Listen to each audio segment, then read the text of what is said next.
Praise the lord. ప్రభువైన యేసుక్రీస్తు నామమున ఈ కార్యక్రమంను వీక్షిస్తున్న మీ అందరికీ శుభములు తెలియజేస్తున్నాను. విజన్ క్యూటీ ఫెలోషిప్ వారి యేసుతో ఏకాంత సమయం ఈ క్వైట్ టైం కార్యక్రమానికి మిమ్మల్ని ప్రేమతో ఆహ్వానిస్తున్నాను. ప్రతిరోజు దేవుని వాక్యాన్ని ధ్యానించుటకు దేవుడు మనకి సమయాన్ని దయచేస్తున్నందుకే దేవునికి వందనాలు తెలియజేస్తున్నాను. దేవుడు తన కృపను బట్టి మనందరినీ గడిచిన 6 నెలలు ఈ సంవత్సరంలో కాపాడి ఉన్నారు. మరొక నూతన నెల ఈ జూలై నెలలో మనం ప్రవేశించుటకు దేవుడు కృప చూపినందుకే దేవునికి వందనాలు తెలియజేస్తున్నాను. మనం ఈ నెల నుండి ప్రకటన గ్రంథం యొక్క ధ్యానాలు ధ్యానించునై ఉన్నాం. ఈ యొక్క పుస్తకాన్ని మనం ధ్యానించడానికంటే ముందు ఈ ప్రకటన గ్రంథం యొక్క పరిచయాన్ని మీకు అందివ్వాలని ఆశిస్తూ ఉన్నాను. ప్రకటన గ్రంథము ఒక నిరీక్షణను కలిగించేటువంటి పుస్తకం. యేసుక్రీస్తు ఈ లోకములో ఒక శిశువుగా జన్మించి ఆయన తల్లిదండ్రులకు లోబడి రోమా సామ్రాజ్యం క్రింద ఉన్న యూదయలో ఆయన ఎదిగాడు. ఆయన తండ్రి అయిన యోసేపుకు సహాయకరంగా తన పనిలో వడ్రంగి పనిలో సహాయపడుతూ ఆయన ఒక మనిషిగా గ్రామీణ ప్రాంతాలు మరియు నగరాల గుండా ప్రయాణించి అనేక మంది వ్యక్తులను ఆయన తాకినట్లుగా వాళ్ళ జీవితాల్లో ప్రభావితం చూపించినట్లుగా మనం చూడగలం. అనేక మంది జన సమూహాలకు ఆయన వాక్యాన్ని బోధించాడు. మరియు 12 మంది శిష్యుల్ని ఆయన తన పనిని కొనసాగించడానికి నియమించుకున్నాడు. వారికి శిక్షణ ఇచ్చాడు. ప్రపంచం నుండి తన ప్రభావాన్ని తొలగించడానికి ప్రయత్నించే అనేక మంది చేత అడుగడుగున అతను వెంటబడ్డాడు. చివరికి అతను తప్పుగా నిందించబడి అన్యాయంగా విచారించబడినప్పుడు ఆయన సిలువకు అప్పగించబడి మరణశిక్షకు గురైనట్లు లేఖనంలో మనం చూస్తాం.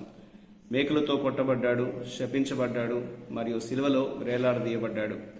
దైవ మానవుడైనటువంటి యేసు ప్రజలందరినీ రక్షించడానికి తన ప్రాణాన్ని బలిగా అర్పించాడు. దేవుని నియమిత సమయంలో ఆయన పునరుత్థానుడై లేచి ఆరోహణుడై ప్రభువైన యేసుక్రీస్తు మరల తిరిగి భూమి మీదకి తిరిగి వస్తాడనేది లేఖనం మనకు జ్ఞాపకం చేస్తుంది.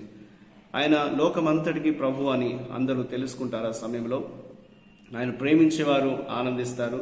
స్తుతి పాటలతో నిండిన హృదయాలతో వారు తమ రక్షకుడిని స్వాగతిస్తారు. అయితే ఆయన శత్రువులు భయంతో నిండిపోతారు. సాతానుతో కలిసినటువంటి యేసు శత్రులు ఆయనపై సైన్యాలను మోహరించి దేవుని శక్తికి మరియు రాబోయేటువంటి తీర్పుకు వారు ఎదురు తిరగడానికి ప్రయత్నిస్తూ ఉంటారు. అయితే దేవుని యొక్క ఆ తీర్పును ఎవరు తట్టుకోగలరు? యేసు ఆ యుద్ధంలో గెలిచి శాశ్వతంగా విజయం సాధిస్తాడు. వినయపూర్వకమైనటువంటి బాధను అనుభవించిన యేసు శక్తివంతుడైనటువంటి జయించే రాజుగా మరియు న్యాయమూర్తిగా ఆయన ఉన్నాడు అనేది వాక్యం మనకు జ్ఞాపకం చేస్తుంది. ఈ ప్రకటన గ్రంథము మనకు ఇచ్చే నిరీక్షణను మనం గమనించినట్లయితే యేసుకు ప్రియమైనటువంటి శిష్యుల్లో అపోస్తలుడైన యోహాను ప్రత్యేకమైన వాడు. ఆయన యేసుకు ఆయన జీవితానికి ప్రత్యక్షమైన సాక్షి.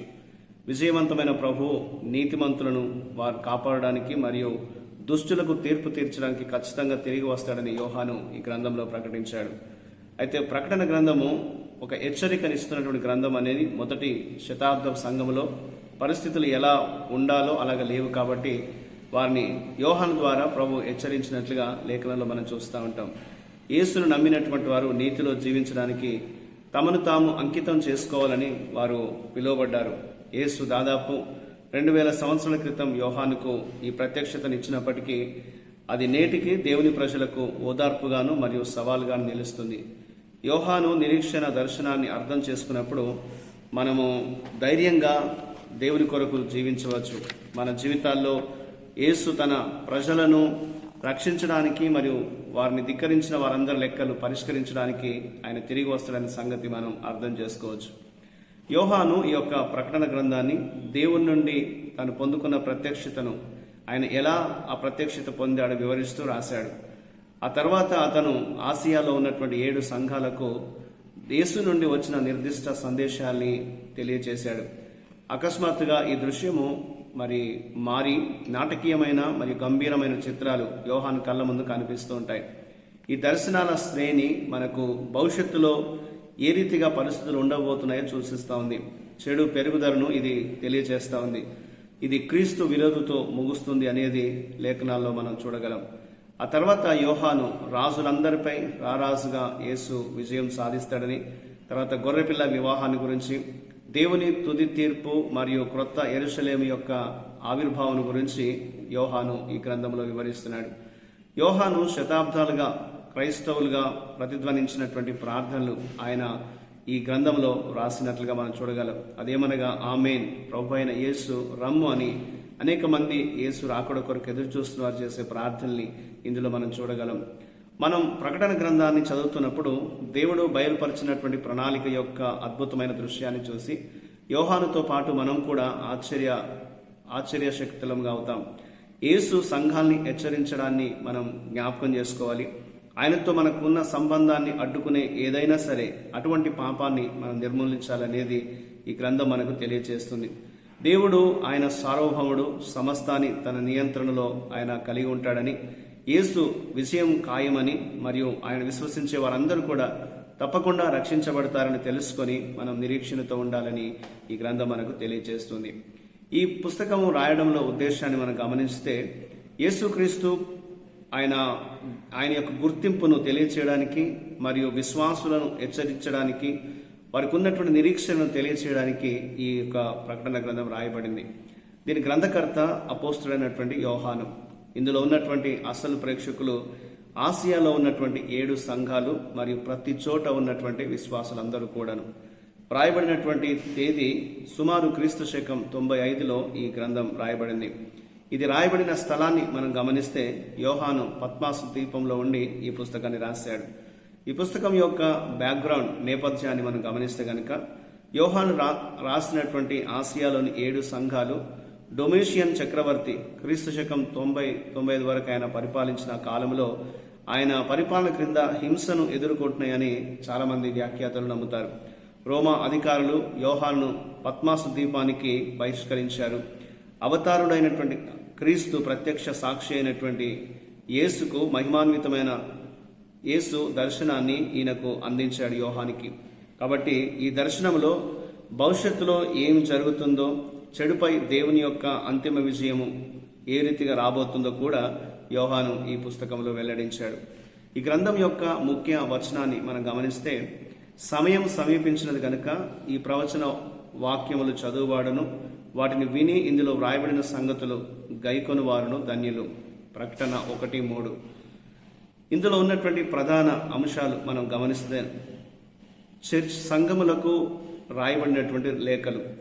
యోహాను పొందినటువంటి దర్శనము ఆసియా మైనర్లో ఉన్నటువంటి 7 సంఘాలకు రాయమని సూచనలతో ప్రారంభమవుతుంది. వారి బలాలను ఆయన ప్రశంసించాడు. సంఘం ఏ రీతిగా బలాలను కలిగి ఉందో ఆ బలములను ఆయన ప్రశంసించాడు. అలాగే వారి లోపాలను ఆయన ఖండించాడు. ప్రతి లేఖ అప్పట్లో ఉన్న సంఘానికి నేరుగా వ్రాయబడింది, కానీ చరిత్ర అంతటా సంఘములో ఉన్న పరిస్థితులను కూడా ఇది ప్రస్తావిస్తుంది. కాబట్టి మనం హాజరయ్యే సంఘంలో మరియు మన వ్యక్తిగత జీవితాల్లో ప్రేమ లేనివారు, అనైతికులు మరియు దయలేని వారు, రాజీ పడేవారు, నిర్జీవులు, ఇలాగా విశ్వాసమునకు సంబంధించి మనము ఎదుర్కొనేటువంటి ప్రతి మనం వ్యతిరేకంగా పోరాడాల్సిన అవసరం ఉంది అనేది లేఖనం మనకు తెలియజేస్తుంది. ఈ లక్షణాల గురించి మన ప్రభు ఎలా భావిస్తున్నాడో ఈ లేఖలో మనం స్పష్టంగా చూస్తూ ఉన్నాం. కాబట్టి సంఘాలకు రాయబడినటువంటి లేఖలో మనం దేనికి వ్యతిరేకంగా నిలబడాలో మనకు తెలియచేయబడుతుంది. రెండవదిగా ఇందులో మనం చూస్తున్న ప్రధాన అంశం ఏంటంటే, సంఘమునకు సందేశాలు. పరలోకములో దేవుణ్ణి ఆరాధించడం, 7 ముద్రలను తెరవడం, 7 బూరలు ఊదడం, గొప్ప సంఘర్షణను గమనించడం, 7 తెగుళ్లు కుమ్మరించబడడం, తుది విజయాన్ని చేజిక్కించుకోవడం, అన్నిటినీ క్రొత్తగా చేయటం. ఇవి ఈ యొక్క గ్రంథంలో ప్రధాన అంశాలుగా మనం చూడగలం. కాబట్టి మనం ఈ యొక్క ప్రకటన గ్రంథాన్ని ధ్యానం చేస్తుండగా దేవుడు మనతో మాట్లాడి మన జీవితాన్ని బలపరుస్తూ మనల్ని సరిచేసేటట్లుగా దేవుడు మనల్ని నడిపించినట్లు, పరిశుద్ధాత్మ దేవుడు ఈ గ్రంథాన్ని అర్థం చేసుకునేటువంటి కృప మనకు అందించినట్లుగా మనం ప్రార్థన చేద్దాం. మా ప్రియ పరలోకపు దేవ, మీకు వందనాలు చెల్లిస్తూ ఉన్నాం. ప్రకటన గ్రంథాన్ని మేము ధ్యానిస్తుండగా మాతో మాట్లాడండి. మాకు అర్థమవునట్లుగా మేము తెలుసుకున్న వాటికి నాయన మేము లోబడి మా మనసు స్థిరపరచుకొని నాయన మారు మనసు కలిగి నీ కొరకు జీవించగలిగే కృప దయచేయమని మీరు ఆకుడు కొరకు మేము ఎదురు చూస్తూ కనిపెడుతూ జీవించే కృప దయచేయమని యేసుక్రీస్తు నామమున ప్రార్థిస్తున్నాను తండ్రి. ఆమేన్. ప్రియులారా, మీరు సమయం తీసుకుని యొక్క ప్రకటన గ్రంథ ధ్యానాన్ని, ప్రకటన గ్రంథం యొక్క పరిచయాన్ని మీరు విన్నందుకు మీ అందరికీ ప్రత్యేకమైన వందనాలు తెలియజేస్తూ ఉన్నాను. ప్రతిరోజు మీకు అందించబడుతున్న ఈ అనుదిన ధ్యానాలు మీకు మేలుకరంగా ఉన్నట్లయితే మీ యొక్క అనుభవాల్ని మాతో పంచుకోవాల్సిందిగా కోరుతూ ఉంటున్నాను.